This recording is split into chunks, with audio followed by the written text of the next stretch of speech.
It's going to be a tough one to call. Saints are a little off the boil since the return of Super League, and not the start that Christian Wolf will have expected out of the side that won the comp last year. Yeah, definitely. I was a bit shocked to see the first few weeks of the season. Obviously, different teams have played a different number of games, and we've obviously seen the Wolfpack dropping out and that impact that sort of had on the ladder and the different results. But St Helens would have been expecting to do a lot better, especially after the season they had last year. Obviously, Luke Thompson is a big loss, but they are far from a one-man team. I know at least over here in Australia, he's the main guy that we were hearing about because there were rumours for months that he was coming over here. Then, of course, now that he's come to the Bulldogs. But very surprising. They've pretty much got a good team all around, and from a team that really gave it to the Sydney Roosters as well in the World Club Challenge. I thought that they'd probably go on with it, and honestly, I'm a bit surprised that they aren't up, in that top 4 right now, probably even top 2.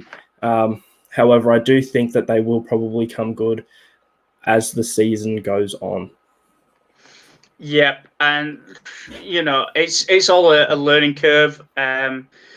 Christian Wolf will undoubtedly have massively benefited from that extended break, get to know his players a little bit more, understand the team cohesion. It's got to be said as well, Saints were missing some key players, the likes of Mark Percival. James Bentley had been playing out in the centres for a little while. He'd even had to come in back from the second row and start moving around in those backs and into that rotation spot. You got James Graham coming back. That's undoubtedly going to be a huge boost.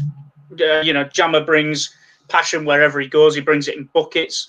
And he'll be that guy where if you're trailing with 10 minutes to go, he'll be the guy that's in your ear, screaming at you, getting you fired up. Just the level of leadership and character that he actually brings will be a huge influence. And Saints can only really grow from having a leader like that back in their team. 100%, and especially that he's at St Helens as well. I believe that's the only team he would have really wanted to go back to. Earlier in the year, there were rumours that he'd finish up the season with the Dragons and then go elsewhere or retire. And I've been calling it as it just makes sense for him to go back to St Helens, especially with Luke Thompson headed to the Bulldogs now. It's just something that makes a lot of sense. And, it's kind of nice, full circle.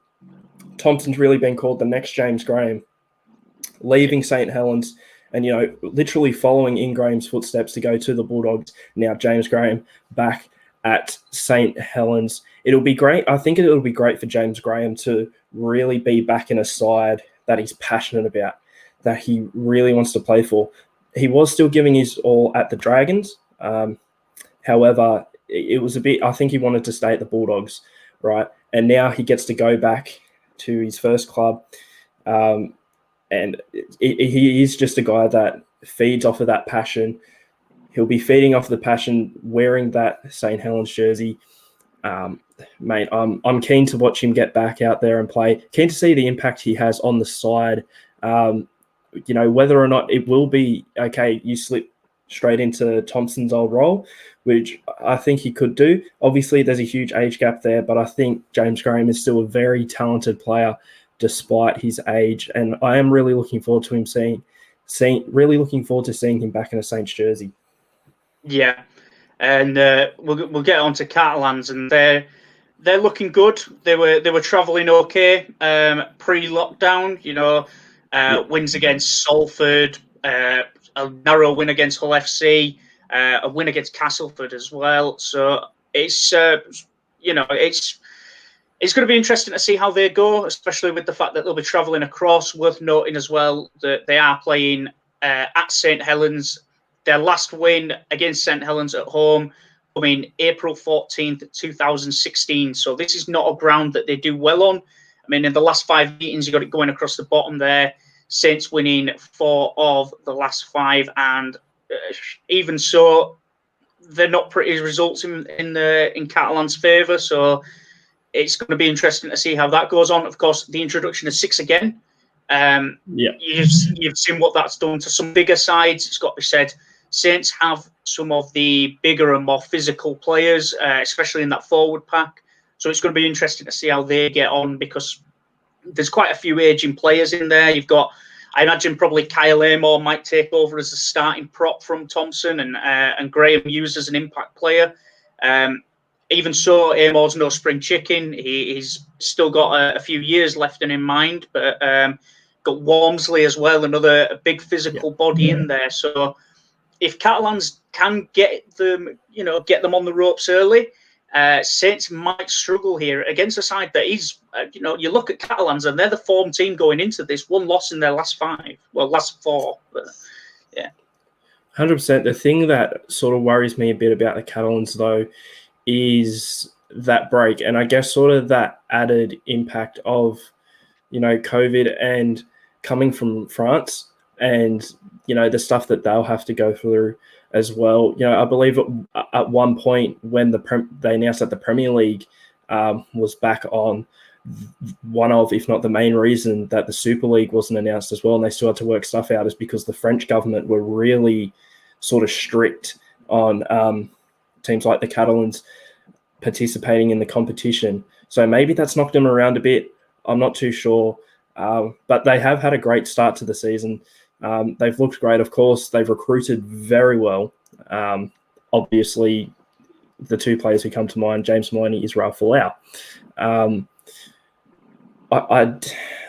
I'm leaning towards Saints here, though, purely because what you mentioned, that record, but also Saints need a win. They need to get off the ground and running quickly. Catalans could probably afford that loss, and I'm guessing that it's hard to predict, but I think COVID might have impacted them more than a couple of the other sides, and I think that it might take them a couple of weeks to adjust, get back into the groove of things, and they are coming up against the defending champs as well. So I'm going with the champions here. I'm going with St Helens to get the win. I don't think it will necessarily be a very close game, but I don't think it'll be a big flogging either.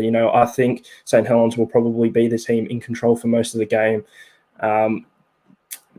But yeah, look, Castleford could win. Wouldn't be surprised if they did win. They are the form side of the competition. However, I'm relatively confidently picking the Saints. Yeah, so I think I'd be leaning towards Saints as well, just because they've had that little bit of time to gel. It is worth noting, though, that out of the 3 of the first 5 that Saints have lost, they have all been the second team to score. So it's going to be, if Saints get off to a good start, they see this game out. If they don't and they're fighting their way back, they're yet to come from behind to win a game. So I can see St Helens potentially struggling, because Catalans, they are a dogged team this year. They are very strong.